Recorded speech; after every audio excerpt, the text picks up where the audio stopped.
Pak Semi mana? Pak Semi. Siap. Ada. Mami jauh. Maminya nih, maminya. Mami kecil. Masih guys. Jangan lupa lu share lu. Ya. Boleh dong.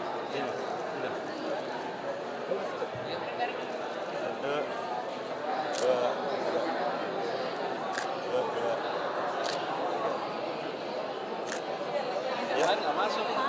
Ini. Boleh ya Pak? Dulu. Difotoin. Ini saya pegang. Iya, Pak. Masuk semua timnya. Masuk semua.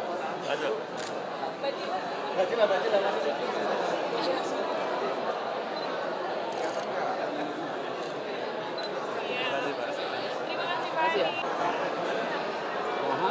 Ini solusi pembayaran kita.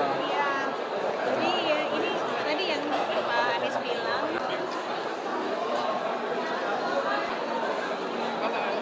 Mas.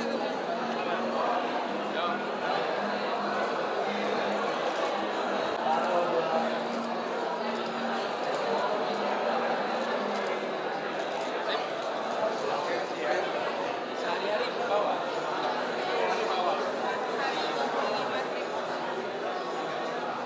Kalau Bapak kalau nanti kalau ke kantor R&D Siap. boleh juga Pak pakai itu Pak. Boleh. Hati-hati ya. Stay healthy. Hati-hati. Tuh, di dalam stay healthy and safety lah ya. Nah, ini dia. Pak. Iya. Oke. Terima kasih semuanya. Boleh dong. Ntar ya gua. Salam.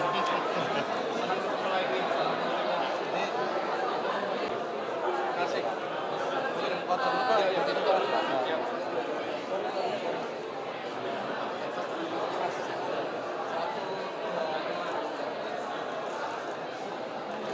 Oke.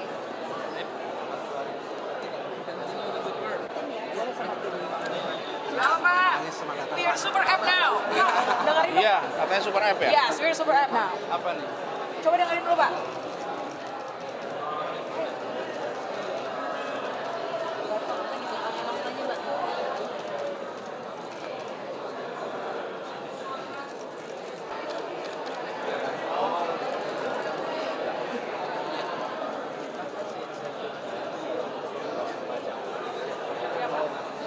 Kami punya program Pak supaya meringankan mitra bisa mengakses. Yes.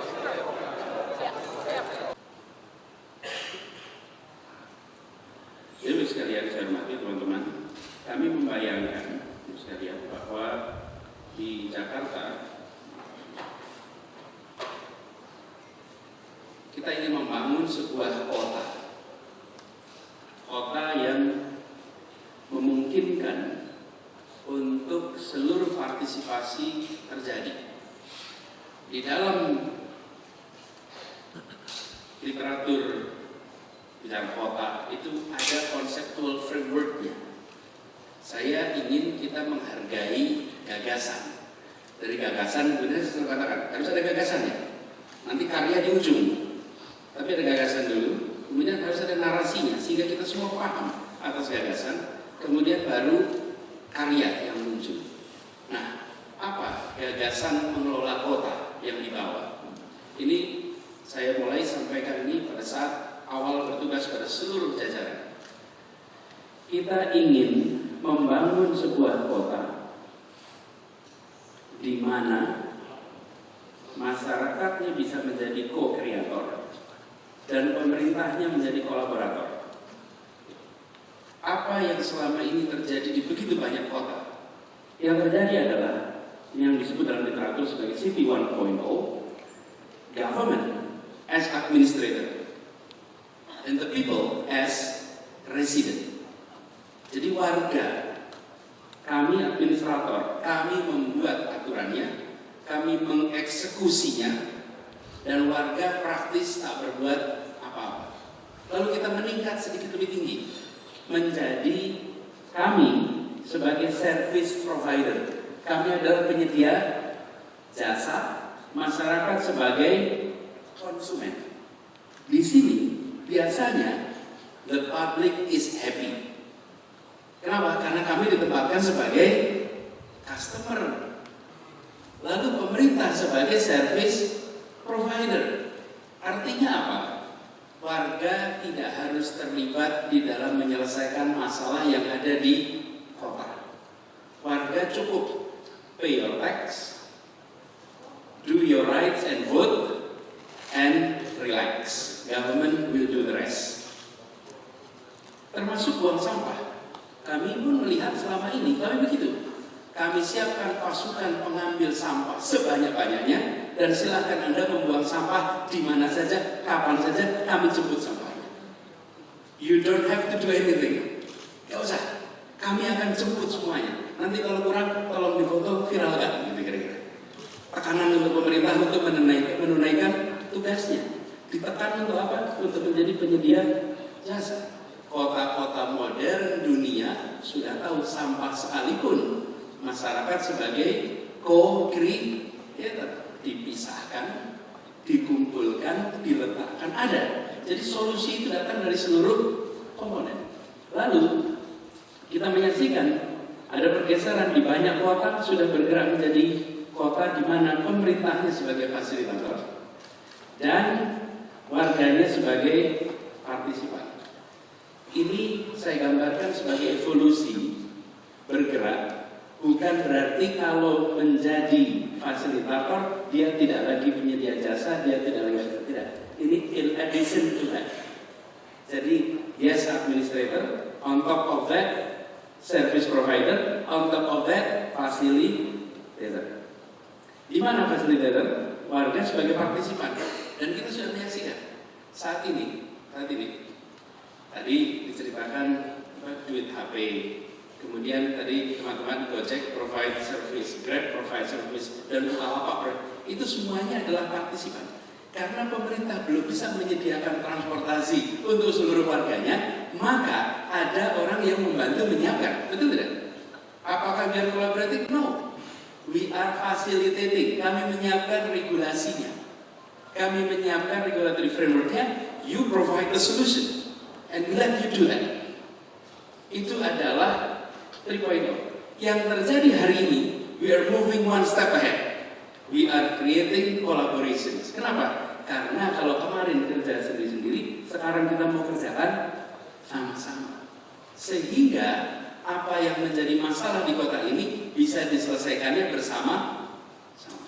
Jadi bukan saja people to people dan government sebagai pemerintah sebagai regulatory framework menyiapkannya, tapi sekarang bisa masyarakat dan pemerintah bekerja bersama.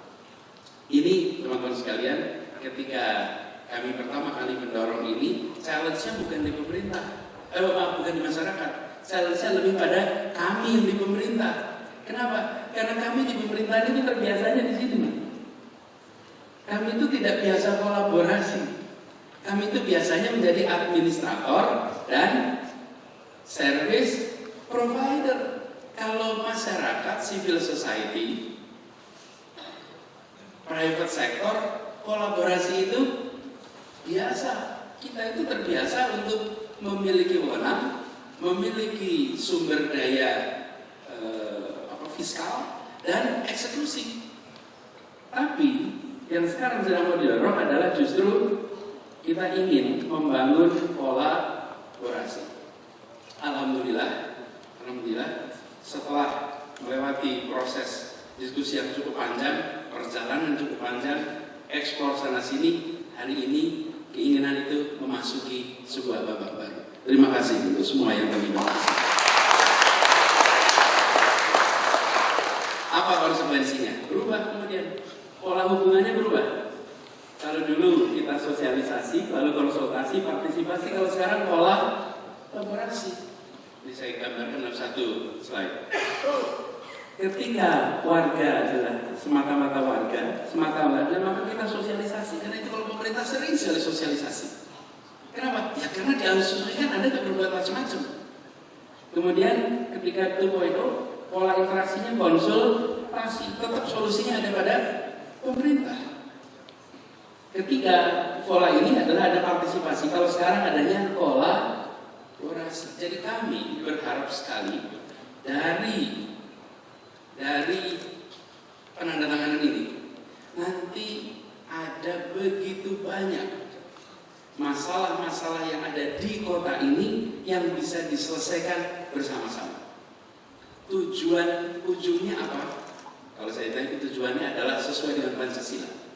Tujuannya adalah keadilan sosial bagi seluruh rakyat Indonesia. Itu tujuan kita. Tapi mekanismenya adalah mekanisme pasar.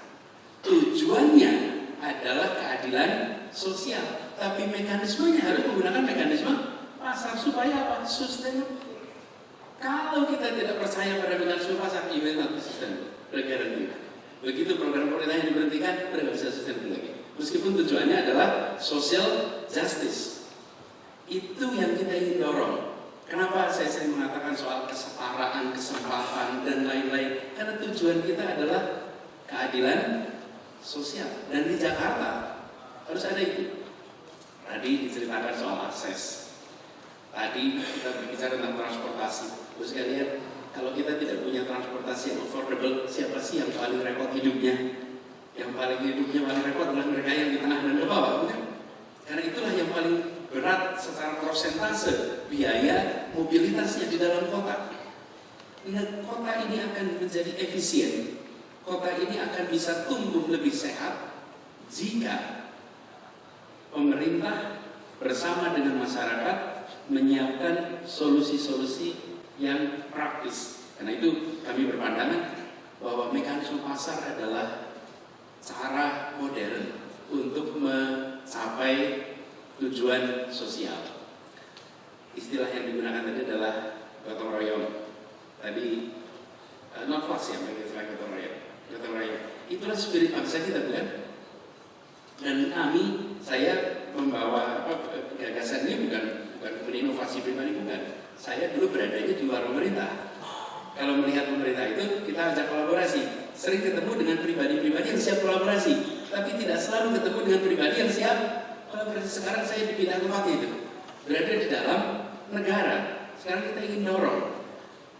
Are we the first untuk mengatakan seperti ini? Tidak. Kan ini kira-kira mengatakan bantu kami menyelesaikan masalah Jakarta, kan?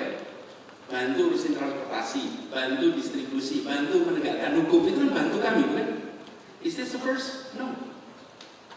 Nah, terus kalian, ini buat teman-teman alumni bisa mengajarnya dari sini beberapa. Ini bukan barang baru nih.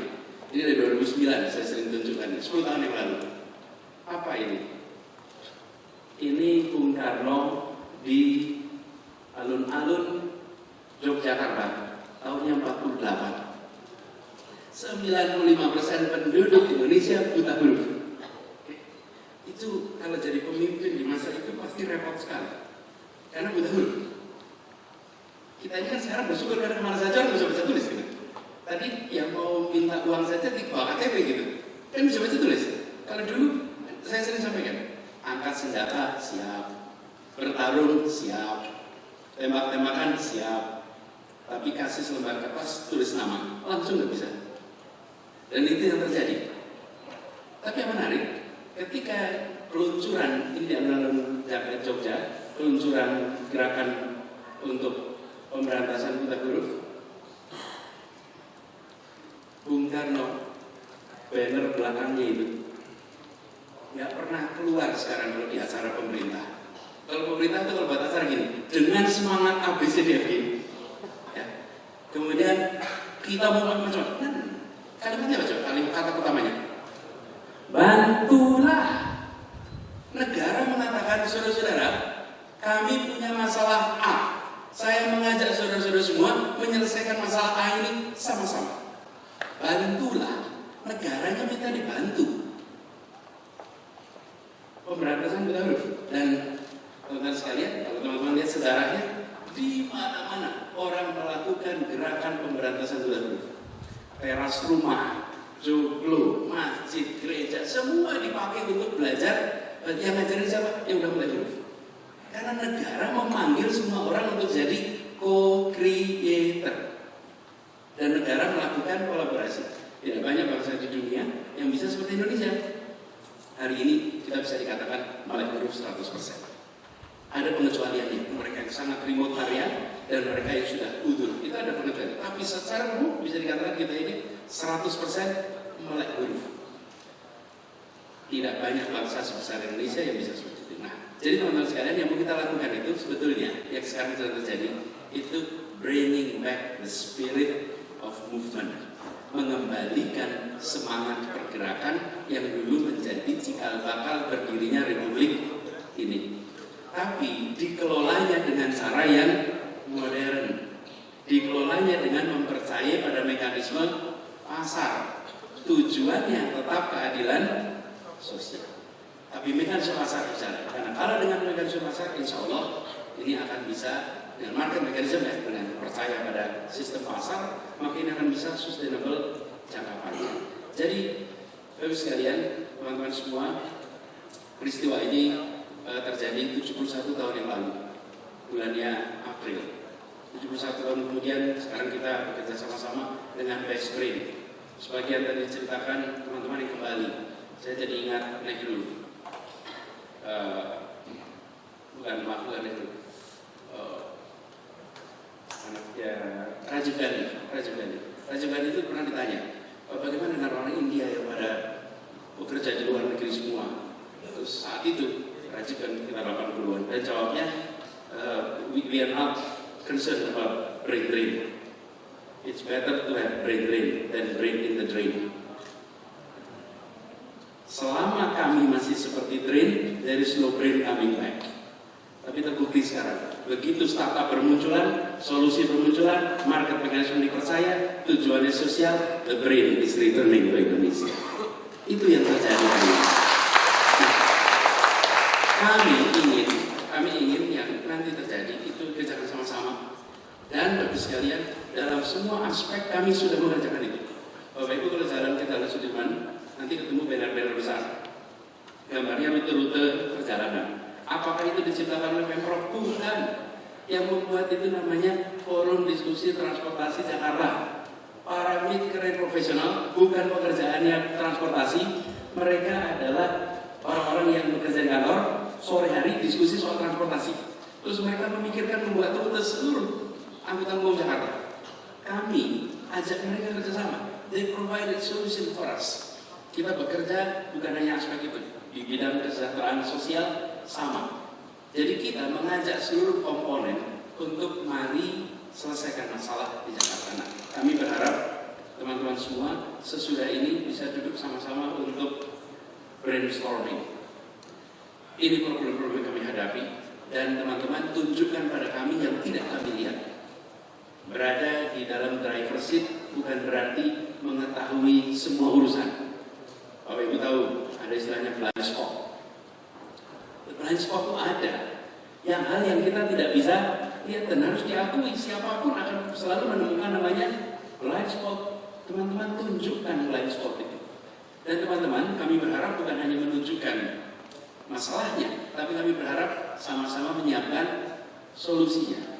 Lalu banyak hal yang dikerjakan di pemerintah ini perlu ada reform. Perlu ada reform. Kami biasa jemput bola, Bapak Ibu sekalian. Tapi jemput bola kita itu jemput bola abad 20. Kita ingin jemput bola abad 21. Sebagai contoh, kami buat perizinan itu udah bikin mal-mal sebagai tempat untuk ngurus izin. Sana sini bikin. Sebetulnya ya baik-baik saja. Tapi kalau ngurus perizinan bisa diantar, kenapa? Pakai alat ini. Daripada orang yang harus datang ke mal, kenapa tidak kitanya yang datang ke mereka? Alat ini banyak sekali urusan pelayanan hari ini yang kalau kita lihat ulang rasanya bisa dikerjakan dengan cara yang berbeda. Kita punya nomor namanya 112.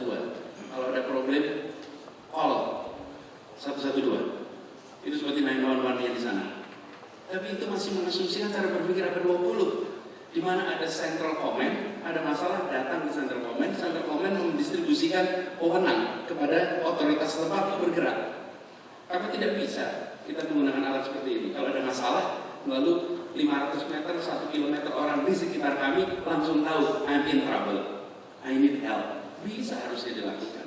Banyak sekali, saya rasa ide-ide inovasi dari yang selama ini saya dengar yang perlu kita kerjasamakan. Jadi teman-teman sekalian, kami merasa bersyukur sekali bahwa hari untuk bekerja bersama ini kita mulai.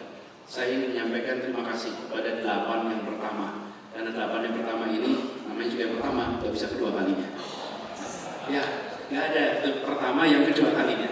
Ya, inilah yang pertama kali. 8 pertama ini, mari kita sama-sama bikin sejarah baru di Jakarta ini. Untuk siapa? Untuk warga Jakarta kita semua. Dan harapannya nantinya masyarakat Jakarta bisa merasakan kota yang lebih livable, kota yang lebih layak untuk ditinggali. Kita semua punya harapan banyak dan saya berharap nanti Bu Tika sebagai chief kita untuk terkait dengan teman-teman semua, kita segerakan ada semacam sesi untuk brainstorming, melihat teman-teman, tolong lihat cara kami bekerja, tolong dilihat, terus tolong dibantu mana yang bisa diselesaikan dengan cara yang lebih baik. Itu jumlah pelayan di kita itu ratusan jenis pelayanan, tapi cara bekerja kita harus mengalami transformasi. Itu tidak bisa dikerjakan hanya dari dalam kita, justru membutuhkan dari teman-teman semua. Saya mengulangi yang dikatakan Bung Karno, bantulah kami untuk membuat Jakarta menjadi kota yang lebih baik bagi semuanya. Bantu kami. Terima kasih sebelumnya. Assalamualaikum warahmatullahi wabarakatuh.